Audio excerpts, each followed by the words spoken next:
చూస్తే 22 స్థానాలు మాత్రం ఈసారి బీజేపీకి వచ్చే అవకాశం ఉందని చెప్పారు.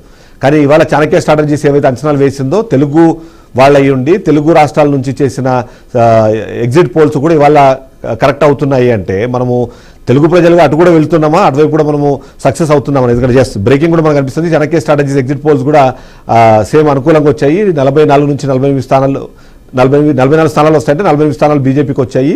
25 స్థానాలు అనుకుంటే 22 స్థానాలకు మాత్రమే ఆమ్ ఆద్మీ పార్టీ కన్ఫైన్ అయింది అనే విషయానికి సంబంధించి. సో దాని ఎలా దానికి సంబంధించిన ఇందులో మనం చూడాల్సిందే పీపుల్స్ పల్స్ ఇచ్చింది ఆప్కి 10 నుంచి 19 ఇచ్చిందండి. బీజేపీకి వచ్చేసి 51 నుంచి 60 ఇచ్చింది.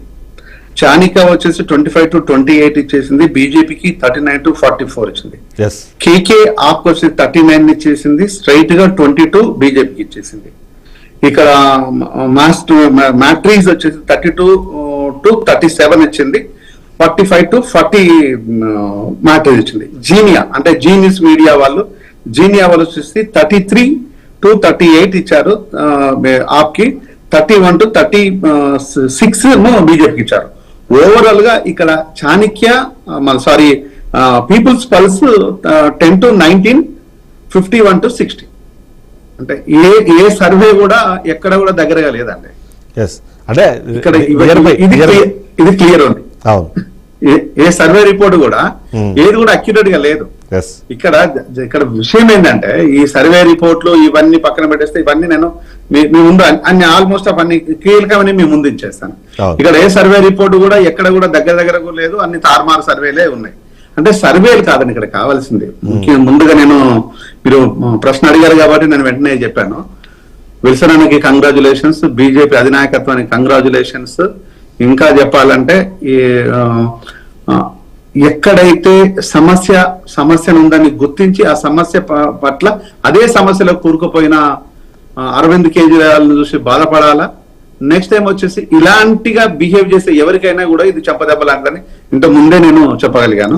సో ఇక్కడ విషయం ఏంటంటే ఇది ఒకటండి, ఇవి సర్వే రిపోర్ట్లు ఒక్కోసారి మ్యాచ్ అవ్వచ్చు అవ్వకపోవచ్చు. సర్వేలని పక్కన పెట్టేద్దాం. ప్రజలు అక్కడ వెల్ ఎడ్యుకేటెడ్స్ అండి. ఢిల్లీలో ఉండే ప్రజలు వెల్ ఎడ్యుకేటెడ్స్. ఇక్కడ మన ఏపీ తెలంగాణ లోపల ఇతర హర్యానా లేకపోతే యూపీ ఇలాంటి రాష్ట్రాలలో ఉండే వ్యక్తుల్లాగా బీహార్ లాగా ఉండే వాళ్ళు కాదు. అక్కడ వాళ్ళు సునిశ్చితంగా చాలా క్లియర్ గా అబ్జర్వ్ చేస్తారు.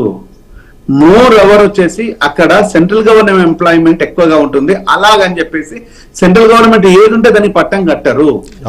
అక్కడ ప్రతి విషయాన్ని అబ్జర్వ్ చేసేసి మీకు బీజేపీ సీట్లు కొంతవరకు సాధించినా కూడా మళ్ళీ కేజ్రీవాల్కి అక్కడ పట్టం కట్టారు. అలాగని చెప్పి సెంట్రల్ గవర్నమెంట్ ఎంప్లాయ్మెంట్ ఎక్కువగా ఉంది కదా అని చెప్పేసి బీజేపీకి ఏం ఓటే లేదు. ఇక్కడ కేజ్రీవాల్ వచ్చేసి లిక్కర్ కుంభకోణం లోపల చాలా క్లియర్ గా కూడుకుపోయింది. ఇంతకుముందు తెలుగుదేశం పార్టీ మిత్రుడు ఒక చిన్న కరెక్షన్ ఏంటంటే, సారీ ఫర్ దిస్ కరెక్షన్, హర్యానాలో గెలవలేదండి, ఓన్లీ పంజాబ్ లోనే ఆప్ గెలిచింది. పంజాబ్ లోనే గెలిచింది, హర్యానాలో గెలవలేదు. సో ఇక్కడ విషయం ఏంటంటే చాలా క్లియర్ గా పంజాబ్ లో కూడా వెల్ ఎడ్యుకేటెడ్స్. ఇక్కడ మాదిగా కమ్యూనిటీ అని మనం ఏదైతే చెప్తున్నామో, నేను పంజాబ్ యూనివర్సిటీస్ కి చాలా సార్లు చీఫ్ గెస్ట్ గా వెళ్ళాను. అక్కడ మాదిగా కమ్యూనిటీ, చమార్ కమ్యూనిటీ అత్యధికంగా ఐఏఎస్ ఐపీఎస్ తో కూడుకున్న కమ్యూనిటీ అది. సో రాజకీయంగా ఎడ్యుకేషన్ పరంగా కూడా చాలా ఉన్నతమైన ప్లేస్లలో ఉండే కమ్యూనిటీ అది. అలాగని చెప్పేసి బ్లైండ్ గా ఎప్పుడు పడితే ఎవరికి పడితే వాళ్ళది ఎంటాల ఏం పడరు. ఇక్కడ కూడా ఏంటంటే మనకు నోయిడా ఇక్కడ 3 స్టేట్ల కలయిక, ఢిల్లీ అనేది ఒక స్టేట్, ఢిల్లీ 3 స్టేట్ల కలయిక లోపల వెల్ ఎడ్యుకేటెడ్స్ ఉంటారు. ఒకవైపు వచ్చేసి మన యూపీ నుంచి నోయిడా ఇక్కడ కలుస్తుంది, ఢిల్లీ ఉంటది, మినీ సెక్రటరేట్ ఏదైతే గురుగాం ఉందో మినీ సెక్రటరేట్, వీళ్ళంతా వెల్ ఎడ్యుకేటెడ్స్ అండి. ఈ ఇన్ఫ్లుయెన్స్, డిస్కషన్ ఇన్ఫ్లుయెన్స్ డెఫినెట్ గా ఉంటది. మీకు ఈ సాచురేటెడ్ గా ఉండరు వాళ్ళు, డెఫినెట్ గా ఒక కీలకమైన విధానంతోనే ఉంటారు. ఇంతకు ముందు ఇంకొక విషయం ఏంటంటే 2013 లోపల ఆయన ఫస్ట్ టైం ముఖ్యమంత్రి అయ్యి మళ్ళీ 2014 నుంచి 2024 వరకు అంటే 25 వరకు ఈ రోజు తన ముఖ్యమంత్రిగా ఉండగలిగిండు. అంటే 25 వరకు లేరనుకోండి, 2024 వరకు ముఖ్యమంత్రిగా ఉన్నారంటే అది అక్కడ వాళ్ళకు ఉండే విధానాన్ని గమనించాలి కాబట్టి ఉన్నారు. కానీ ఈయన విధానం లోపల, ఈయన బిహేవియర్ లోపల చేంజెస్ ఉన్నాయన్నది గమనించారు, అక్కడ అబ్జర్వ్ చేశారు. నేను అనేక సందర్భాల లోపల మొన్న మధ్యలో కూడా నేను ఢిల్లీకి ఒక చీఫ్ గెస్ట్ గా యూనివర్సిటీకి వెళ్ళాను. అక్కడ కూడా చాలా సందర్భాలు ఇదే మాట్లాడు. నేను కాన్ఫరెన్స్ లో వెళ్ళినప్పుడు నా లెక్చర్ ఉండేది, అప్పుడు కూడా ఇదే డిస్కషన్ వచ్చేసింది ఫ్రెండ్స్ తోని. అంటే ఎప్పుడు కూడా ఎవరిని కూడా బ్లైండ్ గా అంత నమ్మే అంతే ఉండదు. ఇక్కడ గ్రౌండ్ గా ఏంటంటే ఈయన తప్పు చేశారు అనే దాన్ని ప్రజలు నమ్మారు. ఈ రోజు బీజేపీకి పట్టం కట్టారంటే బీజేపీ ఓడిపోవడానికి గల కారణాన్ని కూడా మనం ఒకసారి గమనిద్దాము. 98 లోపల ఆయన బీజేపీ అక్కడ ఇప్పటి వరకు 27 సంవత్సరాలు బీజేపీకి దూరం అయింది అధికారం. ఎందుకు దూరం అయింది అంటే అండి, ఉల్లిగడ్డలు ఆ టైం లోపల 50 రూపాయల కేజీ అమ్మారండి. ఓన్లీ ఉల్లిగడ్డలే, నథింగ్ దట్. ఉల్లిగడ్డలు 50 రూపాయల కేజీలో అమ్మేసి ఉల్లిగడ్డలు దొరుకుతలేవు అనే నెపంతో బీజేపీకి అధికారాన్ని దూరం చేసేసి కాంగ్రెస్ చేశారు.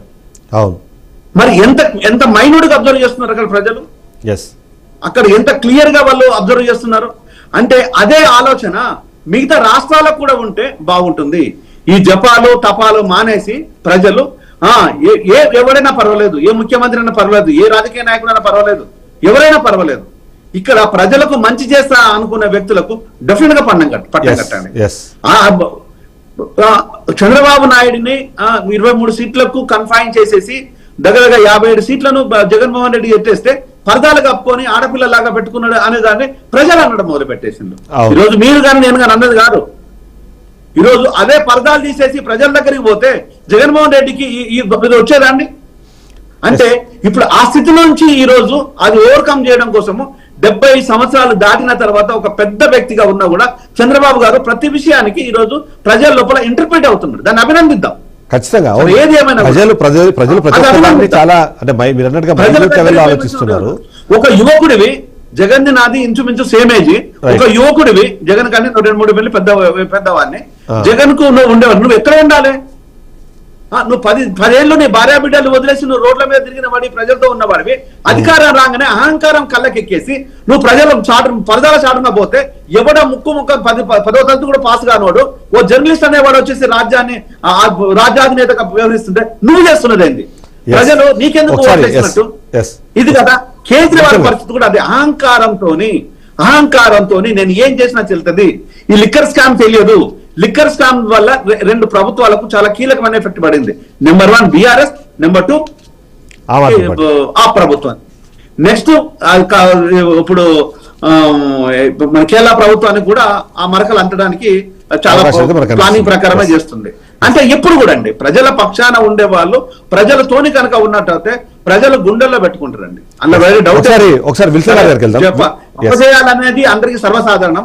నవీన్ పట్నాయక్ తీసుకోండి, కాంగ్రెస్ నుంచి వచ్చిన నవీన్ పట్నాయక్ 25 సంవత్సరాలు ఏకదాటిగా ఆయన సీఎం గా వెలిగిందంటే ఒకసారి ఇంటరప్ట్ చేస్తాను మిమ్మల్ని. ఒకసారి ఇక్కడ మనం చూద్దాం, అతిషి గెలిచిన దానికి సంబంధించిన మనకి ఒక బ్రేకింగ్ అంతుంది. ఇప్పుడు ఎవరైతే ప్రస్తుతం ముఖ్యమంత్రిగా ఉన్నారో అతిషి మరొకసారి తను గెలిచిన పరిస్థితి మనకు కనిపిస్తుంది. ఒకసారి విల్సన్ గారు, ఎంతో కొంత ఢిల్లీ అనగానే వెల్ ఎడ్యుకేటెడ్ ఉంటారు. అవి ఒకవేళ బీజేపీకి ఓట్లు వేసినా మరొక సెగ్మెంట్ అక్కడ ఉంది. ఆ సెగ్మెంట్ అంటే డైలీ లేబర్స్ కానివ్వండి, లేకపోతే లోవర్ మిడిల్ క్లాస్, ముఖ్యంగా చూస్తే పేదవాళ్ళ ఓటు మాకు ఎక్కడి నుంచి పోవట్లేదు, ఆ ఓటు మొత్తం మాకే ఉండబోతుంది, అది ఓట్ బ్యాంక్గా మారింది అనే ఉద్దేశంలో ఆమ్ ఆద్మీ పార్టీ ఎప్పుడు భావిస్తూ వచ్చింది. అందుకనే దానికి అనుగుణంగానే వాళ్ళందరికీ కూడా తాయిలాలు ఇచ్చే ప్రయత్నం అయితే చేసింది. సో అది కూడా ఈసారి ఓటు బ్యాంకు బీజేపీ కన్వర్ట్ అయిందని దాంట్లో ఎలాంటి అనుమానం లేదు. దీనికి ఏంటి అసలు కేంద్ర ప్రభుత్వంలో తీసుకున్న ఈ నిర్ణయాలు ఏవైతే ఈ మధ్యకాలంలో స్పెసిఫిక్గా మనం చూసాము, ఏది బడ్జెట్ సందర్భంలో పేదల దేశం అంటే మట్టి కాదు, దేశం అంటే మనుషులు అంటూ లోవర్ మిడిల్ క్లాస్ని కూడా అడ్రస్ చేయడము, ఇలాంటివన్నీ కలిపి ఇవాళ ప్లస్ పాయింట్గా మారిందంటారా? అంటే ఇంకొకటి ఇందాక జయరాజ్ గారు చెప్పినట్టు ఒక అబ్జర్వేషన్ ఒకటిగా తీసుకోవాలి. కాంగ్రెస్ పార్టీకి భారతీయ జనతా పార్టీకి ఒక వేరియేషన్ ఏంటంటే, ఉదాహరణకి ఎస్సీ రిజర్వేషన్ వర్గీకరణ సబ్జెక్ట్ ఉంది, దాని మీద ఉషా మెహ్రా కమిషన్ వేసింది కాంగ్రెస్ పార్టీ. ఇంప్లిమెంటేషన్కి వచ్చేసరికల్లా ఉషా మెహ్రా కమిషన్ ఇంప్లిమెంట్ చేయకపోవడం వల్ల ఎస్సీసీలో ఆ డిస్పారిటీ అట్టే కంటిన్యూ అవుతా వచ్చింది. దాని మీద వాళ్ళు ఆందోళన చెందుతానే వచ్చారు. భారతీయ జనతా పార్టీ ఇది ఎస్సీ క్లాసిఫికేషన్ చేస్తాం, మేము కమిట్ అయ్యాము అని చెప్పి ఓపెన్ గా చెప్పి కోర్టుకు కూడా అఫిడవిట్ కూడా ఇవ్వడం జరిగింది. అదేవిధంగా ధర్మాసనం, విస్తృత ధర్మాసనం కూడా దానికి అనుకూలంగా రాష్ట్రాలు చేసుకోవచ్చని ఒక డైరెక్షన్స్ కడిగారు. ఈ రోజు ఎస్సీసీలో ఉండే ఈ వీకర్స్ అంటే ఏదైతే బలహీనంగా ఉన్నారో వాళ్ళ నుంచి కూడా ఒక పాజిటివ్ వైబ్రేషన్ వచ్చి ఉండొచ్చు. దాన్ని వ్యతిరేకించే వాళ్ళు వ్యతిరేకించవచ్చు, కానీ ఎస్సీల పట్ల మేము ఉన్నాము అనే దగ్గర అంటే భారతీయ జనతా పార్టీ మీద ఎస్సీ యాంటీ అనే ఒక ప్రచారం తీసుకొచ్చారు దాన్ని తిప్పికొట్టి ఒక రియలిస్టిక్ గా ఎస్సీస్ కి సంబంధించి స్టాండప్ ఇండియా పథకం కావచ్చు, వెంటనే కమ్యూనిటీ షెడ్యూల్ కాస్ట్ కావచ్చు, లేకపోతే ఎస్సీకి సంబంధించి మన ఏదైతే ఆరాధ్య దైవంగా మన అంబేద్కర్ అనుకుంటాం, అంబేద్కర్ తీర్థక్షేత్రాలు 5 తీర్థక్షేత్రాలు ఏర్పాటు చేయడం కావచ్చు, ఇవన్నీ కూడా భారతీయ జనతా పార్టీ గురించి వాళ్ళ ఆలోచన విధానం గురించి జనాలకు తీసుకెళ్లి హిందూ జీవన విధానం అనేది దేశానికి అవసరం, అదే జాతీయ జీవన విధానంగా మనం చెప్పుకుంటున్నాం. మతం అనేది వ్యక్తిగతం, కానీ మనం అందరం కలిసి ఒక తాటి మీద ఉండాలి. శత్రువు మన మీదకి వస్తే అది పాకిస్తాన్ కావచ్చు, అమెరికా కావచ్చు, రేపు చైనా కావచ్చు, ఎవరైనా శత్రువు దేశం మన జోలికి వస్తే మనం ఖచ్చితంగా పేచమంటడానికి ఒక భారతీయ జనతా పార్టీ ప్రభుత్వమే సరైంది. వాళ్ళు మాత్రమే శత్రువు నిల్వరించగలరు, జాతీయవాద దృక్పథం ఉంటారనేది ప్రజల్లోకి వెళ్ళిపోయింది, ముఖ్యంగా ఇంటలెక్చువల్స్ వెళ్ళిపోయిన తర్వాత పాజిటివ్ వైబ్రేషన్ వచ్చింది. మా కార్యకర్తలు పోయినప్పుడు అక్కడి నుంచి మాకు సానుకూల సంకేతాలు వచ్చాయి. కేజ్రీవాల్ ఆయన ఒక ఎమోషన్ క్యారీ చేశారు. ఆయన గురువుతో ఆయన లేడు. ఎప్పుడైతే ఆయన గురువుగా చెప్పబడుతున్న అన్నా హజారే గారు ఆయన మీద నెగిటివ్ కామెంట్స్ ఇచ్చారో, ఆ కామెంట్స్ అన్ని కూడా కేజ్రీవాల్ ఆయనకుండే వ్యక్తిత్వాన్ని తగ్గించాయి, ఆయనకుండే పర్సనాలిటీని కుదిచ్చాయి. ఆ సైజు తగ్గిపోవడానికి అన్నా హజారే గారి కామెంట్స్ కూడా కారణం. అంటే ఈ రోజు సోషల్ మీడియా విస్తృతమైన తర్వాత ప్రతిదీ అబ్జర్వ్ చేస్తున్నారు పబ్లిక్. సోషల్ మీడియా ఎంత బలంగా ఉందంటే అంత బీజేపీ మీద వచ్చే నెగిటివ్ ప్రచారం తెలుసు, బీజేపీ మీద వచ్చే పాజిటివ్ ప్రచారం తెలుసు, బీజేపీ లక్ష్యం ఏంటి తెలుసు, బీజేపీ ఆశయం ఏంటి తెలుసు. ఆ విధంగా యూత్ అట్రాక్ట్ అవుతున్నారు. యూత్ అట్రాక్ట్ అవుతూ కాంగ్రెస్ పార్టీ చేస్తున్న నిందలు అంటే కేవలం కొన్ని మతాలకే పరిమితం, లేకపోతే కొన్ని వర్గాలకే పరిమితం అనుకున్న ఆ నిందల నుంచి యూత్ అవేర్నెస్ పెరిగి అవేర్నెస్ ఓటు రూపంలోకి ట్రాన్స్ఫర్ అవుతుంది. అంటే ప్రజలు ఏం కోరుకుంటున్నారంటే డబుల్ ఇంజిన్ సర్కార్ కోరుకుంటున్నారు. ఏదైతే అమిత్ షా, నరేంద్ర మోడీ గారు వాళ్ళ డైరెక్షన్స్ ఢిల్లీ మీదుగా ఉంటే మరింత బాగుంటుంది అనుకుంటున్నారు. కాలుష్యం ఒక ప్రాబ్లం ఢిల్లీని. ఆ కాలుష్యం నివారణ ఇవన్నీ కూడా చేయాలంటే కూడా ఖచ్చితంగా ఒక మంచి గవర్నెన్స్ ఉండాలి. అంటే ఢిల్లీ కేంద్ర ప్రభుత్వం, రాష్ట్ర ప్రభుత్వాలు రెండు కలిసి సంబంధం జరగాలి. అక్కడ ఏదైతే చీఫ్ సెక్రటరీ హోదాలో ఉన్న వ్యక్తులు ఉంటారో ఆ వ్యక్తులు, తర్వాత గవర్నర్ మొదలుగా ఉండేవారు, వారందరూ కలిసి ఏది బెటర్ అనే దగ్గర ఒక క్లారిటీ ఇచ్చారు. క్లారిటీ ఇచ్చి నిరంతర ఘర్షణ మరి కేజ్రీవాల్ గారు గవర్నర్ తో నిరంతర ఘర్షణ పెట్టుకోవడం ద్వారా ప్రజలకు మేలు జరగలేదు. చిన్న నిర్ణయాల్లో కూడా కాన్ఫ్లిక్ట్ వస్తుంది. అలాంటి లేకుండా ఉండాలంటే ఢిల్లీ ప్రభుత్వం, ఈ ప్రభుత్వం సమన్వయంతో పనిచేసుకోవాలి. ప్రజలకు ఏం కావాలి, అల్టిమేట్ గా వాళ్ళు గుడ్ గవర్నెన్స్ కావాలి. ట్విస్ట్ చేసిన మిమ్మల్ని ఒక క్వశ్చన్ అడుగుతాను. యాక్చువల్లీ దాన్ని ట్విస్ట్ చేసి ఒక క్వశ్చన్ అడుగుతాను. ఒక బ్రేక్ తీసుకుందాం. బ్రేక్ తర్వాత నిజంగానే lieutenant governor versus Aam Aadmi party అనేది ఎప్పుడు మనము ఆ సంఘర్షణ అనేది మనం చూస్తూ వస్తున్నాము. అందుకని ప్రజలు ఏమైనా భావించి